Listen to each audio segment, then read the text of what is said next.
If you want to learn more about effective management, head over to mattsingers.com and sign up for my free management training. Welcome to the Mad Singers Management Podcast from madsingers.com, where entrepreneurs and business managers learn and share.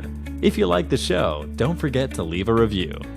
Hello, and welcome back to the Mad Singers Management Podcast. Today I'm joined by Martin Ebongue. Welcome to the show, Martin. Yeah, thank you very much for having me. I'm very happy to be here. Excellent. And I heard, Martin, you're in Bali at the moment. Is that correct?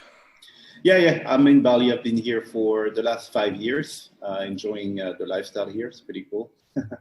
Excellent. So there is a few people around the world who don't know who you are yet. However, we're about to change that, at least for the people listening to this podcast. So would you mind doing like a quick introduction of who you are and how you ended up in Bali and so on? Yeah, so my name is Martin Ebongue. As you said, I'm from France originally, but I haven't been in France for the last a good 7 years. I started my career online 15 years ago and worked in different spaces of the online industry.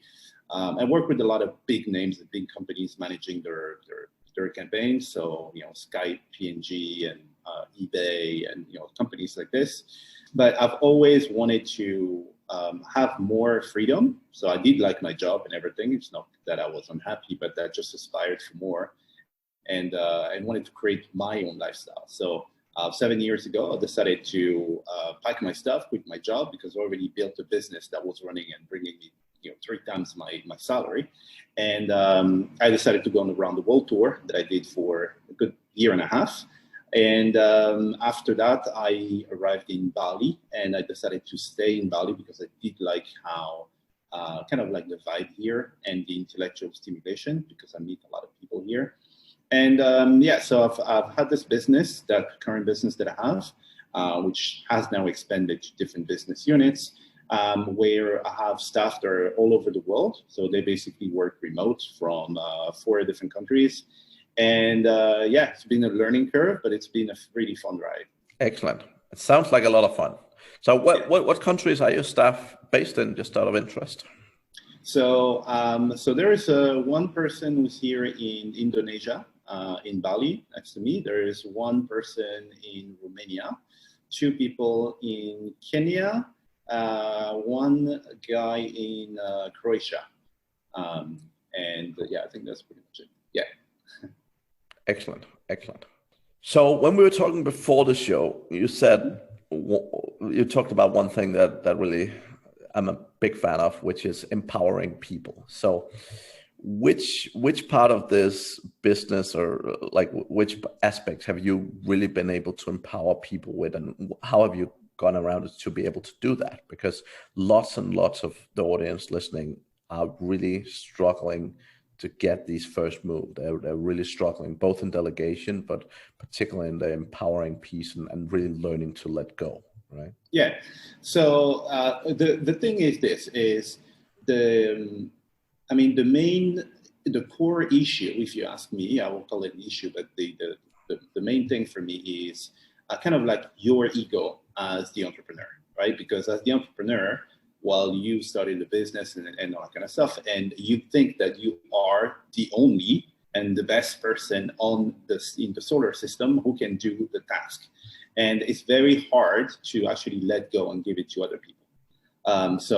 This is something that I realized kind of early in my career. I started a business where I was kind of like a middleman. And long story short, basically, I was the middleman. It was a very technical company where I didn't understand anything that the client wanted, because it was all about HTML and stuff that I don't know how to code or anything. And I had basically to take that information and give it to the developer for him to do what the customer actually wanted. And customer had to talk to me. I was completely incompetent, so I didn't know it. And I realized right then and there that, look, as great as I think I am, the only problem in that company was me.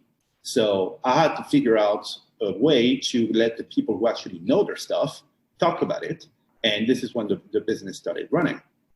And this is when I realized that, hey, you know what? I am not necessarily the best person to do everything. There's some things I'm very good at, and there's some things that people are much better than me at doing, and they should be the ones doing it. So, starting with that, I started looking for people who have some skills that I don't have, right? So you might say, oh yeah, well, I need to have some like a very specific list of skills that I'm looking for. No, actually, sometimes you already have people in your company and you've never actually given them the chance to show you those skills that they have. They might already have them, So I try to identify this. So for example, me, I'm a creator. I am not a performer, right? So the creators, they like to create stuff and then they just move on to the next baby or something. I don't like the nitty gritty of going monitoring every day and stuff. Some people love this. They're very good at this, So I will find someone in my company who is very good at all the, the tracking, the monitoring, the blah, blah, blah, that, I don't really necessarily like doing that stuff. And I will basically go to them and tell them, look, this is your baby now. Now, the thing is, in order to give those tasks to people, it's not just not just like a process. Okay, you do this, you do this, you do this. You basically have to make sure that everybody knows in the company that they're now the person. They have your authority, and it's their baby, all right? And from there, I also make sure that when they get the process, I'm giving them guidelines. Okay, because at the end of the day, I've realized that, dude, you can do it better than me. So I'm giving you some guidelines. So just so you don't start, you're not lost in the beginning. But, by any means, please, if it doesn't make sense, if there is an easier way to do it, then please change it. It's yours.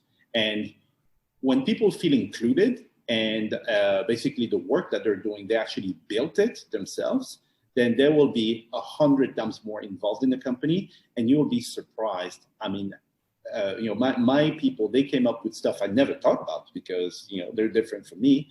And, I found some hidden gems thanks to them, So that has been, for me, the biggest driver in my company. This is what I do with every project. I empower people to take that over and make some suggestions. And honestly, it's priceless. Excellent. Now, how do you keep people accountable? So when you're giving them the responsibility, when you're handing over and saying, now it's your baby, mm-hmm. How do you manage the accountability piece? And how do you make sure that they're actually doing a good job? Well, the process for me is this, I will think about a task. So I will do it myself first, just to understand what the task is. Before I give it to someone, I need to understand what it is. Right? I'm the business owner. I need to know what's going on in the company. So I will formulate the first kind of like draft of the process. And then I have them go through the process, and they have to confirm that they've gone through the process and that they will apply the process, because the accountability starts, someone can get away with this saying, hey, dude, I didn't know, but when they have to confirm in writing, yes, I understand the process, I will apply it for now. Now they're accountable, and this has worked. I mean, it's, they don't have to sign some contract or do something really complicated. Just the small fact that they have to confirm that I will apply it from now on. And if there's anything, then, well, it's on me because I'm supposed to apply it.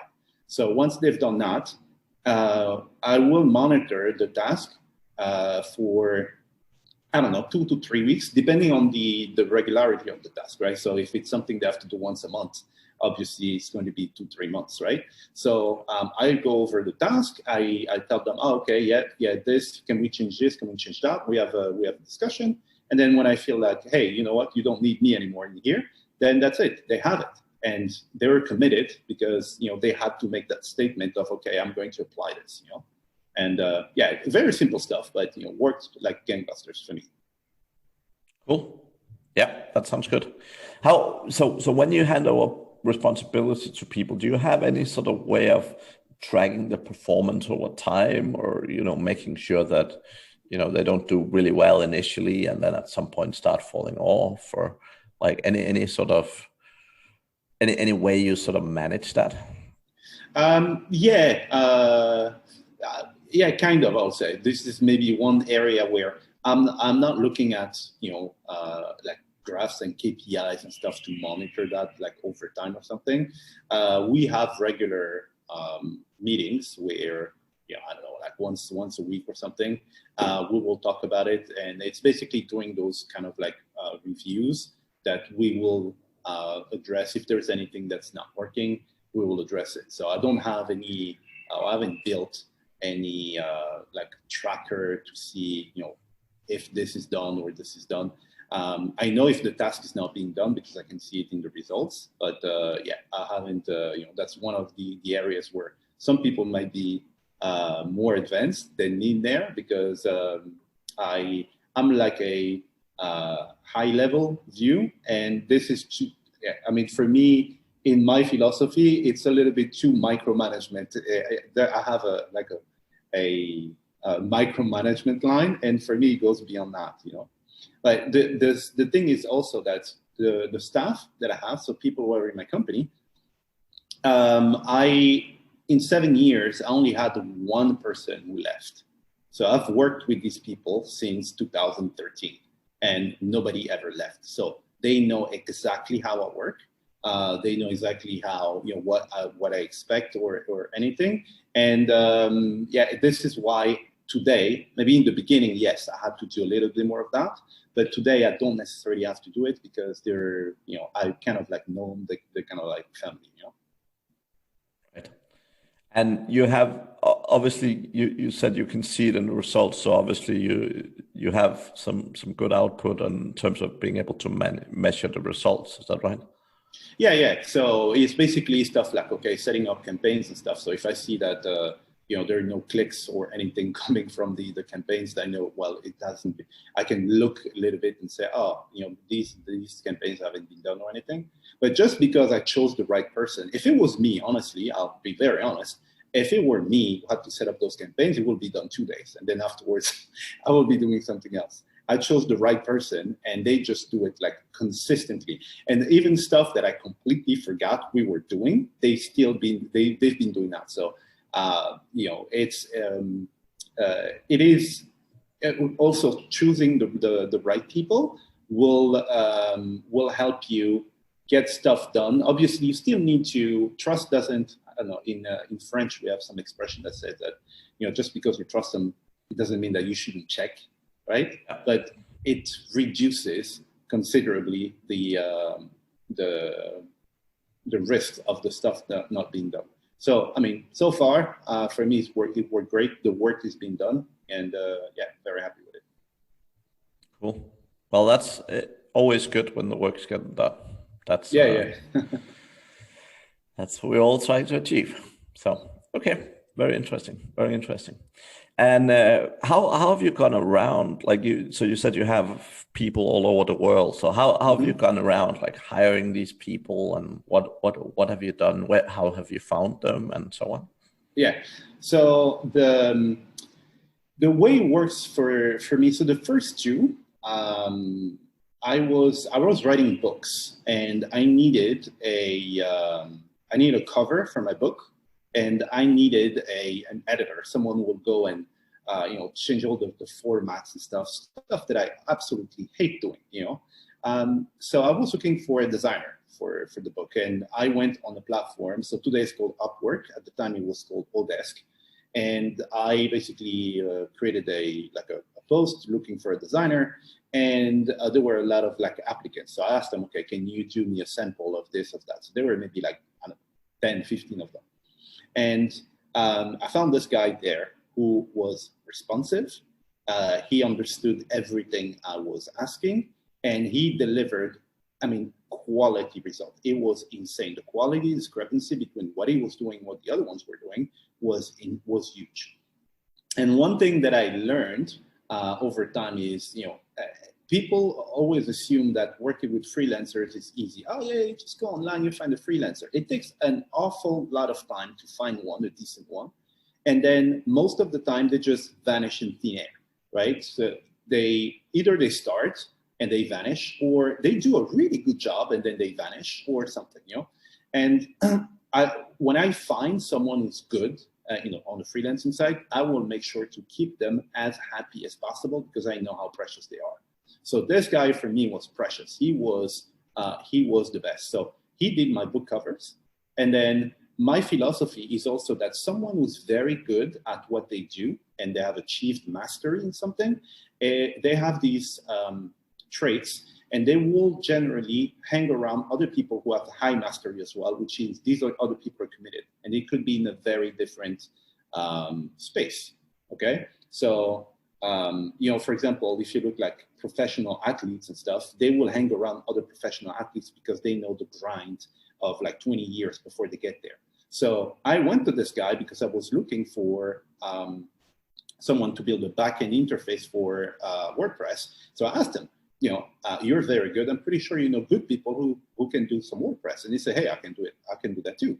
So anyway, long story short, this guy was so good, and he started doing so many things in the company for me, and he knew exactly how it worked and everything. He built the systems that I hired him. And the same happened with the girl who was doing the editing for my book. She was the best, and she's the one who's doing all the monitoring stuff for me today. She was the absolute best. So same scenario.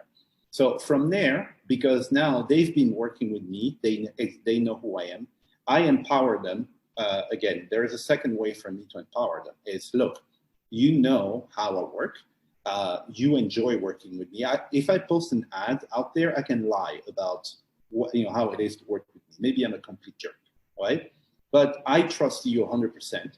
So if you tell me that I have my friend Bob, and I think Bob will fit well in the company, and I'm accountable because I'm bringing Bob in the company, then I will hire Bob. So everybody that comes in the company comes from the existing team because they know the company, they know everything, and that's the reason why I only had one person who left, and they didn't leave because they didn't like the job. They just moved on to something else. But yeah, it works great. So when you're looking to hire new people, don't necessarily think the first thing is you have to go on the job site. Ask your people, right? They will find the right people for you. They work for you every day. They know the company culture, and they will find really good people. Nice. I like that. And that's similar to the advice I normally give people, which is the first place to look when you're hiring is in your network, right? So actually was coaching a guy last night where he was like, yeah, I hired this guy. He's awesome. And I need one more like him. And I'm like, ask him, because if he's really good at, like, this particular guy was very good at spreadsheets and, very, very detail oriented. And I'm like, well, he's probably the most likely person to know someone like him, because people tend to hang around with people that are like themselves, right? Now, again, I definitely also know companies where it's been a little bit of a problem, because basically it ended up being a company of, I think, 11 or 12 people that were all very good friends. The problem was the main guy at some point chose to leave, and literally everyone left the business, right? That's obviously an issue, right? That's a good point, actually. I hadn't considered that. So and particularly if you're in a situation where, like, let's say someone stopped performing, or for whatever reason you have to fire someone, if they're the best friend of the rest of your staff, that could definitely be a challenge, right? It won't necessarily be like everyone's leaving, right? But it's one of those things. Like, I love referrals, right? And I love finding people. Again, I love referrals from top performers. Sometimes if you have people that are maybe not top performers, they would tend to recommend people who might also not be top performers, right? But from top performers, my experience is you generally get good two options. You either get recommendations of great performers, or family members or friends that desperately need a job. I think as a business owner, you need to be able to distinguish between those two as well. But yeah, that makes a lot of sense. So you've mentioned creating processes a couple of times. So this is obviously one area where a lot of business owners aren't particularly keen on doing the work, let's say it that way. Mhm. How have you gone around that? Well, it's so that's the thing. The to just to go around it is to kind of look at the objections that you have when it comes to doing the process. So the thing is, most of the time people say, "Yeah, I don't have time to do the process," but creating a process will take you an hour. Doing the task yourself because you don't want to do the process will take you a lifetime, right? So this is how I think about it. I mean, creating a process is really not that complicated. People, I think the word process is scary for people. They think you need some fancy words and unicorns and stuff on it. You're just basically, listing what it is that you're doing every day. And if I asked you the question, okay, what do you do every day? You'll be able to tell me in like, 5 minutes, how it's done, to be honest. So it doesn't take too much time. It saves you so much time in the end. And if you care, that's the thing. Me, I care about my lifestyle more than I care about doing the operational stuff, to be honest. So this is in line with what I want to achieve. I want to be able to have a good life where I don't have to do the operational stuff. So if it means I have to take 1 hour to do a process, I will definitely do the damn process. You know what I mean? And also, what you can do is just allocate 1 hour of your time, whether it is during your working hours or I don't know on the weekend or something. 1 hour of your time, just I don't know 1 hour a week or something, and then you do your processes there. You have time to do it because that's the objections that I get the most. Oh, I don't have time to do it. I say, well, but you have time to do the damn task that takes you way more. And I don't know how to do it. I'm like, dude, it's simple. You just write down what you're doing. So there's no. For me, if you ask me, this is the best thing I have ever done in business, right? So selling this product for that much or blah blah blah blah, etc. That's good, but creating those processes, it gives me a life, right? Which is way more important than revenue, than profits or something. So that's my explanation for doing it. And you have the time and you already have the expertise to go for it.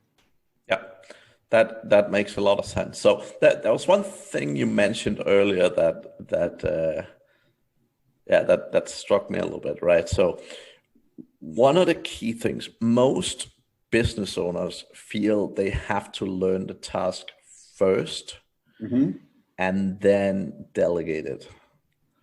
And one of my key things is that's great in the beginning, but when you start building a business, you become really, really powerful when you get to a point where you can actually give someone ownership and responsibility for things that doesn't yet exist. Yeah. So, because this is one of the things that a lot of people are really struggling with quite a bit, right? Because they're like, oh, well, I have to learn it first and then I have to teach someone else how to do it. And the key thing is you don't. Right? Reality is you don't. Now, the thing is, if you put yourself in a situation where you actually hand over responsibility, so let's say you have to do something new, right? So again, I was talking with a client the other day who wanted to implement email marketing, right? And they're like, yeah, I need to figure out how to do it, and then I need to train someone and all that good stuff. However, I basically advise them to do the opposite. Say, don't go and figure out how to do it, right? Don't do that. Just find someone in the team who is good at a part of that process, either someone who's technical and can figure out how that system works, or someone who's good at copywriting or like writing in general and can actually be good at writing those emails and so on, right? And I said, just do that piece, right? Yeah. And handing that over to someone else made such a huge difference for the individual, right? Because that put them in a situation where they could really, they could really be in, like, they could hand over that responsibility and at the same time, they would have a very clear view of what needs to be done, right? Yeah. So they could hand over the responsibility, someone else actually doing the task, and therefore they were not in a situation where they had to learn it and understand it. And one of the key things is, in a business, when you are the expert, all the questions end up at your desk, right? And the more you can avoid questions ending up at your desk, the better off you are. Yeah, for sure. So this is something. So when I mentioned earlier is, so there are some tasks that right now are in your business, right? So they're already there, and if before you want to give them to someone else, you're already doing them, you are the best person to kind of like give some guidelines. Okay. Yep. And totally and also for these tasks, when I say, and this is actually a very valid point. I know what's going on in the business. My guy in Croatia is a system administrator.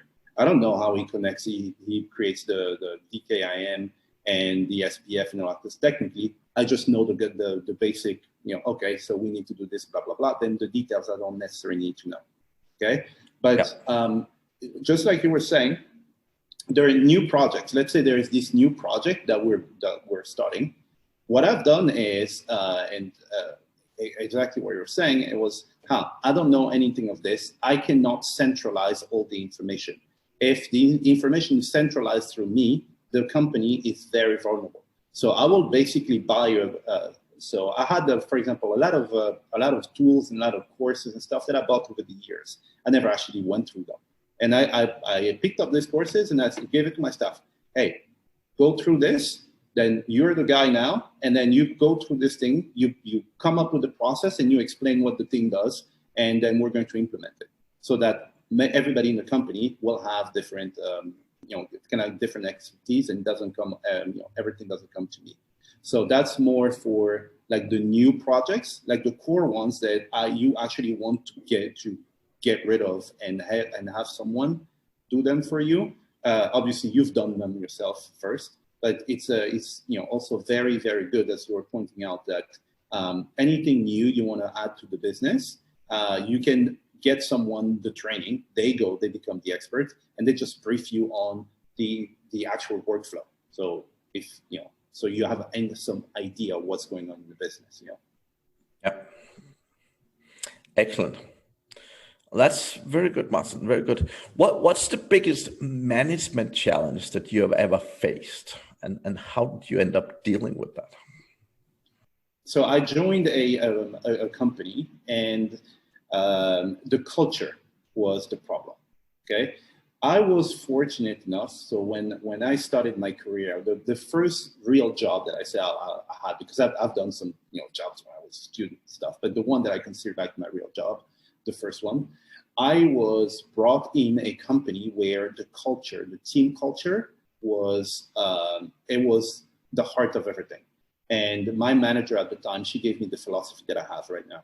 So my philosophy right now is that the most important the most important aspect of my company is not my client.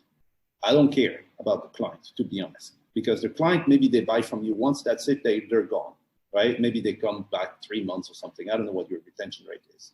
But the people who give me their time every single day, they come to work for me, they make my life easier for years and years and years and years. They're way more important for me. So my team is everything.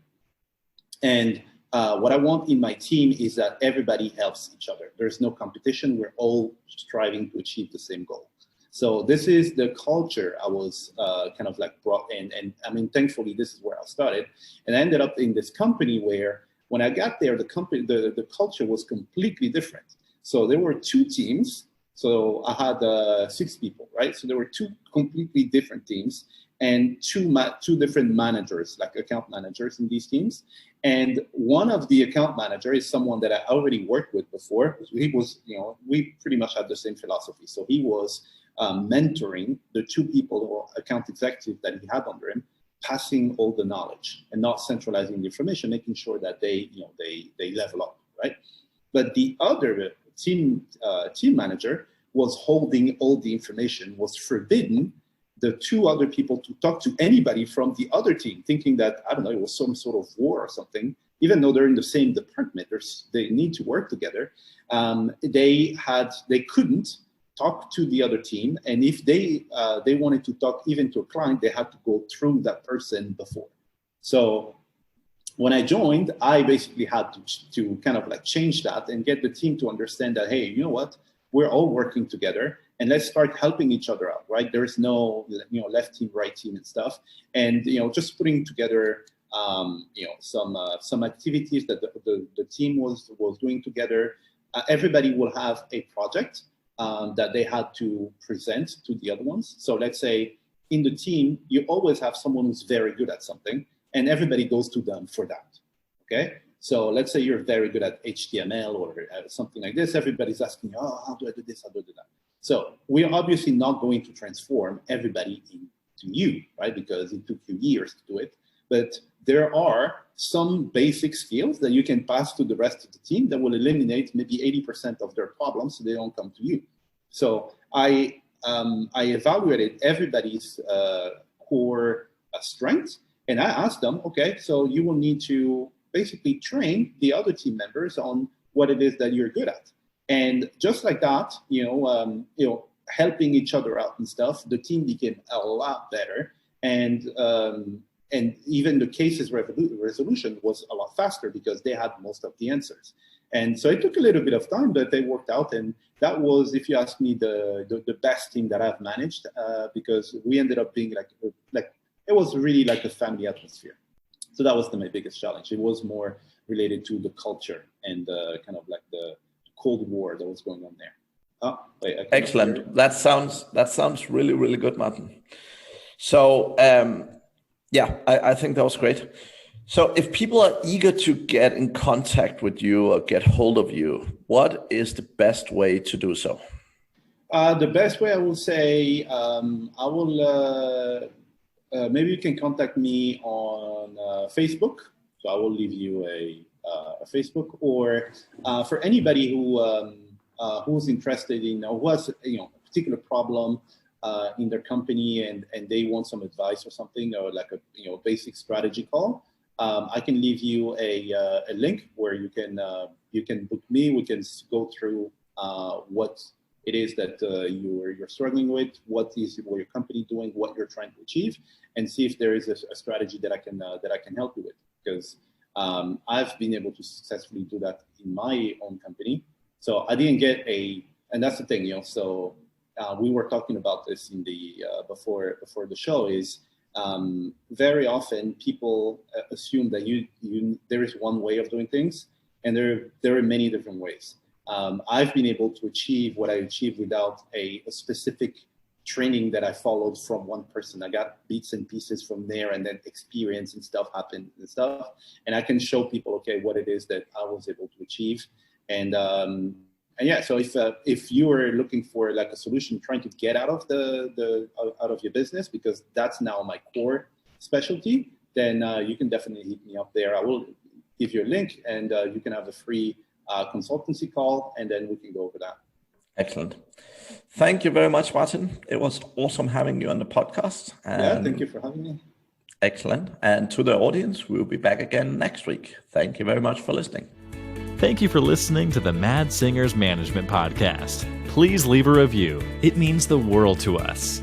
You can also learn more about management at madsingers.com.